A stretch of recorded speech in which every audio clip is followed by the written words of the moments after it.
right, so you've already purchased a Little Robot 3, 4, or 5. The biggest question that you have in your mind now is, where should you put it? They're pretty big. Where do you put them long term? And I've put in places that have worked and places that have definitely not worked. In Little Robot's marketing material, they usually show you putting it like in an open area, or they'll put it in like underneath a table or some kind of like designated area. And they make them look really nice. So the design of the Little Robot is actually the newer ones.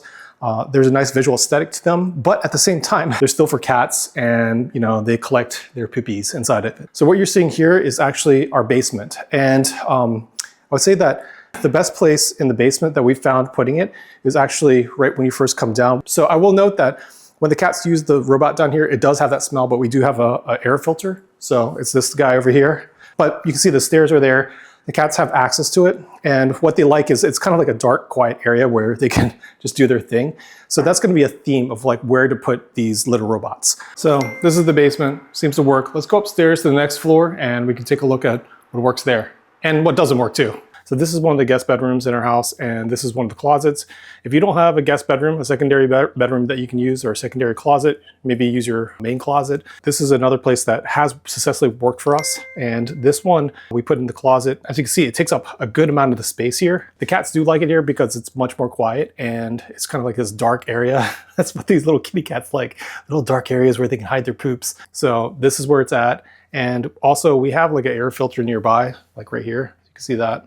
So that just helps. And so it's kind of tucked away, hidden inside the closet. And we make sure that this door is open all the time for the cats so that they can use. And now we're on the first floor near the stairs in one of our guest bedrooms. And we also use a mat down here. This mat helps to catch a lot of the litter. It prevents us from having to like vacuum all the time. You still do need to clean it because the cats, when they use the bathroom, they don't, in the videos that you see the cat like nicely walk out like nice and smooth. They don't do that. They actually just jump right out. When they jump out, a lot of that litter comes out with them. One place that has actually worked for us well near our bedroom is actually in the master bathroom. This right here is the bathroom that we share with the cats. So we have a Little Robot 4 right here, and over here is the human toilet. And you can notice we also have this little mat that catches the litter as they jump out of the Little Robot. So this place has actually worked really well for us. All the cats seem to use it. This hasn't moved and it fits in this corner. So in terms of size, space, they don't show you this in the marketing. So it's not the most elegant thing. This is just right here in the dark corner, but this is a real review. So you get to hear it from me first. So this is my wife's office. So before we got the Little Robots, she actually used just a hand scooped type of litter, and she put it right here in this corner, and this is where she worked. And the pros and cons of that was that she was able to monitor the cats, make sure that they were using the bathroom. And this is only when we had one cat at the time. That was Noodle.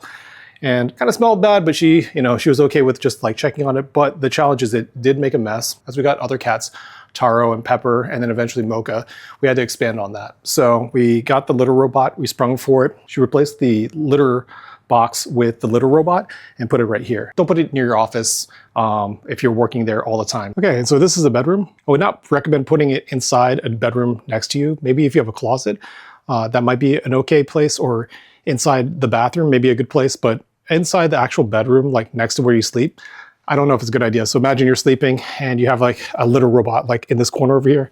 Don't do that. Not a good idea. I know it sounds very obvious, but if you're tight on space, find another place for it.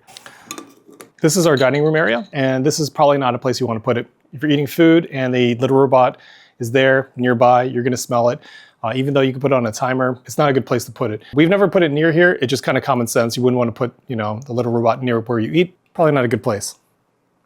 So I want to share one thing that hasn't worked for us. We have this open area next to our stairs. So our stairs are centrally located inside the house.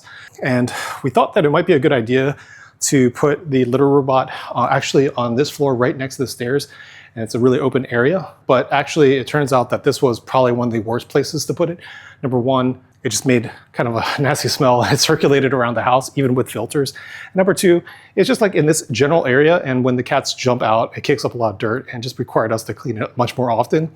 And the third thing was that since it's in an open area, our cats really didn't like that because there was a lot of light. Just so you have context, it did fit inside this closet right here. So it was a very small closet. It was a tight fit. We took down the door at one point and it worked, but while it was convenient in terms of space, it was the wrong location for the cats and for us too. Okay, I'm gonna give you one last tip over here in terms of placement, where not to put it. This is our laundry room over here. And you might be thinking, okay, this is a good place to put it because, you know, there's plenty of space. Most people have some sort of laundry room. I've had friends that have done this. This is not a good idea because, you know, it has a smell. If you buy like the litter itself, the gravel, it has its own scent. So that kicks up a lot of dust, and it's a long, you know, it's here with all your other clothes as well. And that kind of like mixes, kind of like the same thing with eating. You don't want to put like clean stuff next to dirty things. So I would not recommend doing this. If you are interested in any of these products, I've listed all of them in the comments below in the description. All these are Amazon affiliate links. So this is a review just from your fellow cat lover out there. So if you use those affiliate links, those help me out, helps out the channel. I really appreciate that. All right, I'll see you all in the next one. Ooh, look at this one right here. Hi, Mocha. Look at this. How would you rate this bread loaf?